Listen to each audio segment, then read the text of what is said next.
Receptionist looked down on me, not knowing I own the hotel chain.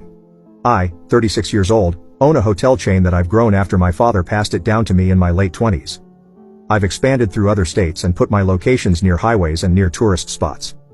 I have multiple managers from different states that manages my hotels, and I visit each one of them throughout the year. After my wife recently gave birth to my youngest, I decided to take my family on a road trip. My wife and I always love to drive instead of flying because she gets anxiety from flying. I wanted my wife to relax after her pregnancy and decided to do a road trip to go to the beach in Florida we always loved to go to. The trip was long, but we didn't get irritated and had fun with our kids and our newborn. I decided to stop at my hotels while we traveled from state to state. To me, I could spend time with my family while checking up on my hotels, so I didn't have to check on them again after a couple of months. After hours of driving, I thought we would stop at my hotel in Alabama and stay there. We arrived there at 3 p.m. and went to the counter where the receptionists were. The receptionist looked up from her computer, and I could tell that her expression was uninterested as she spotted us approaching. I asked the receptionist if I could have 2 adjoining rooms with a view if possible, trying to maintain a cheerful demeanor despite being tired and annoyed from the long drive. Without looking up from her screen, she already had an attitude and replied if I had a reservation. No, I didn't make a reservation, I admitted. We decided to stop here on a whim as part of the road trip tradition, I said, laughing, trying to make the mood lighter. The receptionist's demeanor didn't change and she let out the biggest sigh, while her eyes met mine with a disinterest and mild irritation. Well, without a reservation, I can't guarantee anything special. It's busy season, you know. I looked at her and apologized, telling her that she was right and that I should have made a reservation. She let out another sigh while shaking her head and muttered something underneath her breath.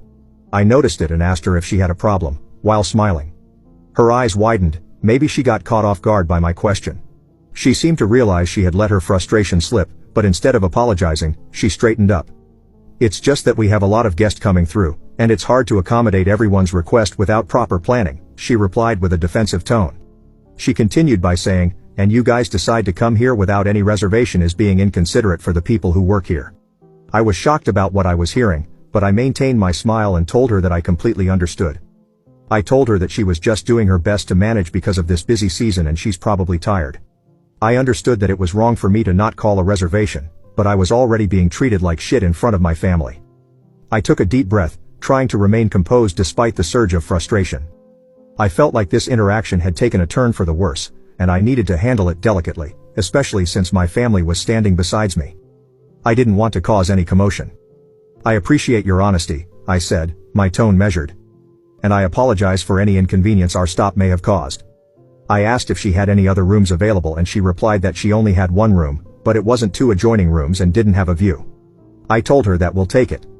As we paid for the hotel, she gave the card to the room and I told my wife to go ahead with the kids, and I'll catch up with them. As my family began to walk away, I looked at the receptionist again, who was still uninterested. You know, I began with a calm voice. I've been in the hospitality business for quite some time now. The receptionist, still looking at her computer, ignored me and didn't respond. I was in disbelief and I had enough. I asked her if I could talk to the manager, in which she sighed again and got up from her chair. She told me to follow her and she led me behind the counter, to a door that marked manager's office. She knocked firmly, and a man in a suit opened the door. He asked what she wanted and she told him that a customer wanted to talk to him. The middle-aged man looked at me and asked what I needed help with, as he approached me and shook my hand. I offered him a tight smile and apologized for the inconveniences and told him that I was the owner of the hotel, as I handed him my business card. I told him that I wanted to discuss a matter regarding the service of the hotel and that I was extremely disappointed. The manager's eyebrows shot up in surprise as he glanced at my business card. "You're the owner?" he exclaimed with astonishment and realization. I nodded firmly and asked him if we could go inside his office to talk about the hotel services. He nodded and welcomed me inside. As we entered, I looked back and saw that the receptionist's mood shifted. As the manager was about to close the door, I asked him to bring the receptionist inside as well. Once inside, I wasted no time in detailing the events that had transpired at the front desk. I told him about the dismissive attitude, the lack of professionalism, and the overall sense of dissatisfaction that had ruined it with our experience. The manager started telling me that he was sorry, with his expression growing more serious with each passing moment.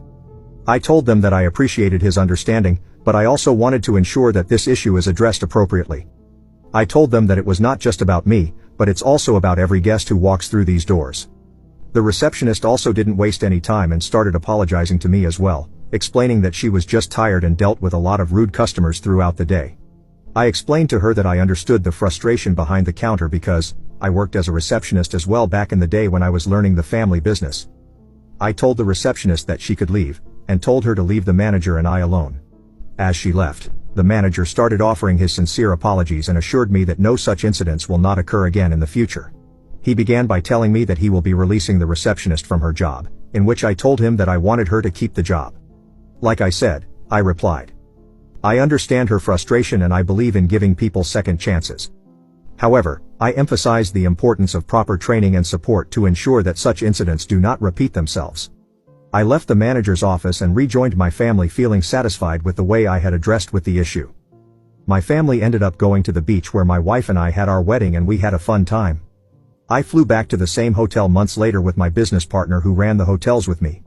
I told him to go inside and pretend that he didn't have a reservation. Thankfully, the same receptionist treated him kindly and was surprised to see me afterwards. Stretch marks after giving birth gave me the ICK, so I'm getting a divorce. My wife and I are both children of very wealthy families. We have been together for around 3 years and we got married last year. Our relationship used to be perfect. We would go to the nicest restaurant, always go shopping, and engage in whatever activities were popular. But best of all, we would always go partying. Neither me nor my wife ever had to work because our families were super rich, and neither of us ever wanted to either.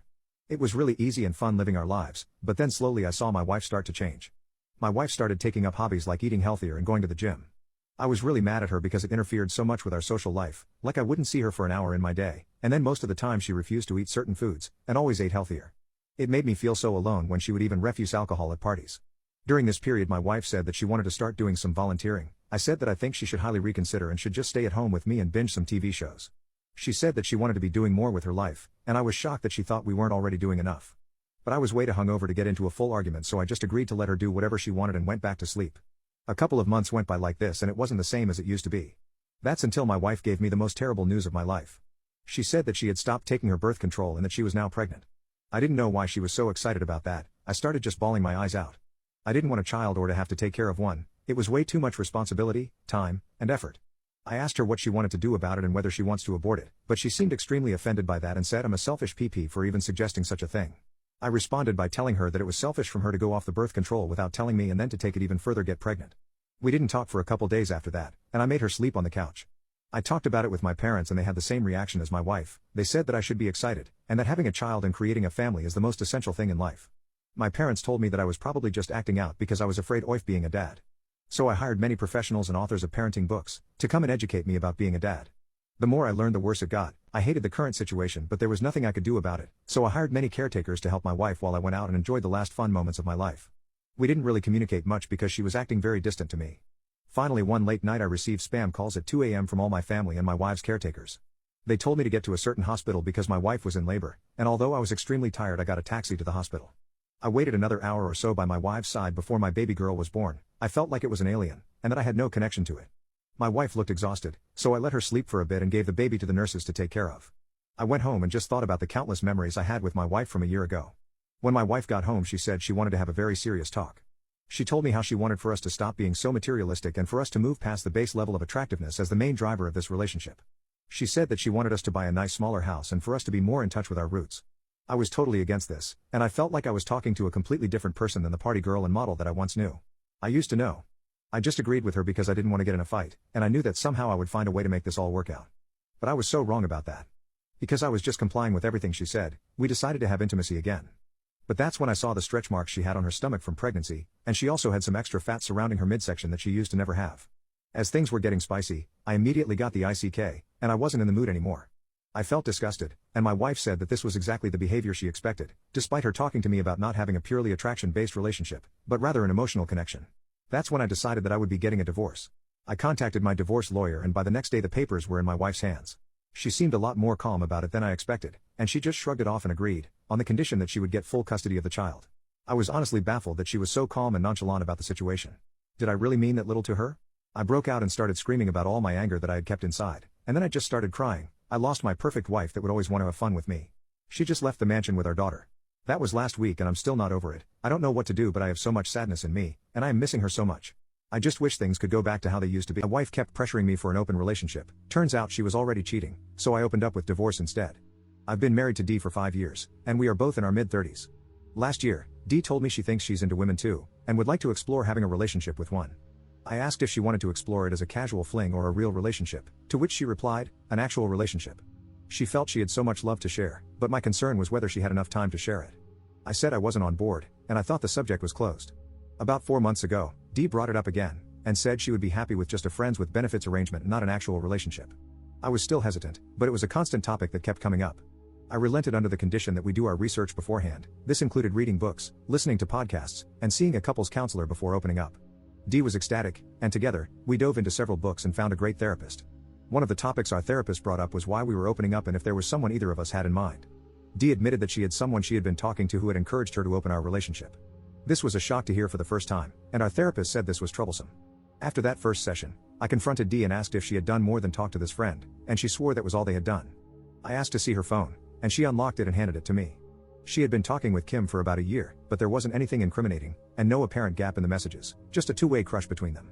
There was a message from Kim right before Dee started really pressing me to open the relationship, where Kim told Dee to initiate bedroom intimacy with me more often to soften me up. Something I did find concerning was that there were 3 dating apps with Dee's profile already on her phone. This caused a brief argument, and it ended with Dee agreeing to delete the apps until after we were actually open. 3 months passed, and we were getting closer to opening up, with Dee acting like it was Christmas time. In our last counseling session, we went over our agreements and boundaries, and we delved into our messy list, people who we wouldn't sleep with for the sake of our relationship, aka co-workers, relatives, close friends, exes, and I wanted to add Kim to the list. Dee blew up, especially when our therapist said it was a reasonable request. Dee wouldn't speak to me on the way home, but when we got there, she let me have it. I even showed her in 2 of the books we had read where it said that opening up for a specific person was a bad idea. I basically said it was a line in the sand for me, and I would be just as happy remaining monogamous. She got mad, slept in the spare bedroom, and hardly talked to me for 2 days. Finally, she gave in and agreed to Kim being on the messy list, and we were officially open. A couple of days later, Dee told me she had a date, and it seemed a bit quick to me. While she was in the shower, I decided to check her phone, but the unlock code had changed. That's 2 red flags. Later that day, she got on her phone, and I saw the unlock code. That night, I looked at her phone. The dating apps were still gone, but there were messages between her and Kim trash-talking me and planning their date.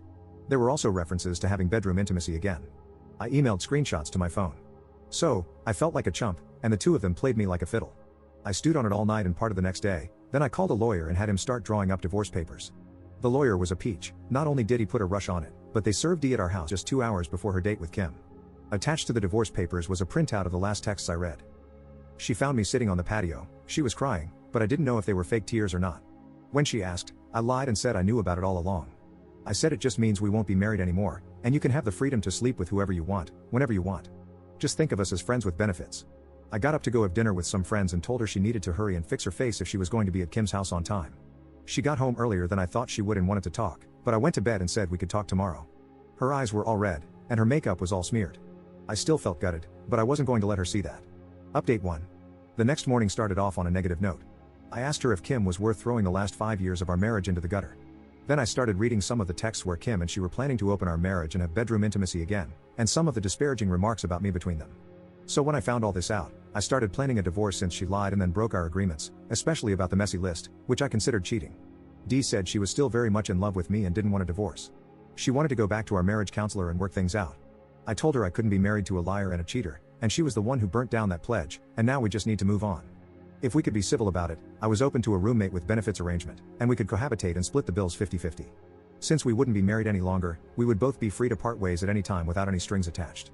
She is determined to win my trust back and show me how much she still loves me. Hopefully, our therapist can help us form a new set of rules as roommates, and we will see where things go from here. Mini update. I hear what all the comments are saying, but at this point, I can't legally just kick her out. However, I have got our finances separated, all the credit cards cancelled, and half of the money has been moved to a separate account. I told Dee she could stay on my insurance until the first of the year. Our regular counseling session is on Tuesday, and I have already emailed our therapist with a heads up on our relationship change. I moved all of Dee's things into the spare bedroom. The last couple of days, I've been love spammed. Dee wants to pump the brakes now on the open relationship and put the divorce on hold. I let her know that both of those ships have sailed, and we would just have to ride them out and see where they take us, but it is unlikely that we would get back to where we were. Last night she got all made up and put on my favorite outfit. Probably some of the hottest bedroom intimacy we ever had, including her initiating a couple of things that were on her taboo list, and then more this morning when we woke up. I gotta say that my friends have really been there for me these last 6 months. Most of them have been encouraging me to stay steady on the divorce. My sister-in-law has told me recently that her sister has had a crush on me for the longest time and wants to set me up with her. Update 2. Okay, I'm throwing in the towel. After the last 2 counseling sessions, Dee finally admitted she cheated and lied about her affair with Kim, but still doesn't show any remorse or that she feels like what she did wasn't that bad. She still tries to blame me for being controlling and dragging my feet on opening up. In our last session, I gave her an ultimatum with 3 choices. We go back to monogamy, no contact with Kim, no divorce. We go poly, no contact with Kim, proceed with divorce, and cohabitate. We split, she can keep Kim, separation, and divorce. D thinks we can work out option 2 and still keep Kim, but once again, I told her I felt like Kim instigated all this, and her presence was a deal breaker for me. I'm still being love spammed at home and pressured to give in to her desired outcome. I have been quietly looking at condos near downtown with the thought of moving out and letting her have the house for the next 6 months until the lease is up. I told her I wasn't going to Thanksgiving at her family's this Friday and was going to my parents Thursday without her. I said, tell them whatever you want, but I was telling my family the truth, which upset her. Her sister did text me about if anything was wrong, and I told her D had an affair with another woman, and we were getting a divorce. My hope is to be out before Christmas. If she spends the night or the weekend with Kim, I can be out before she realizes.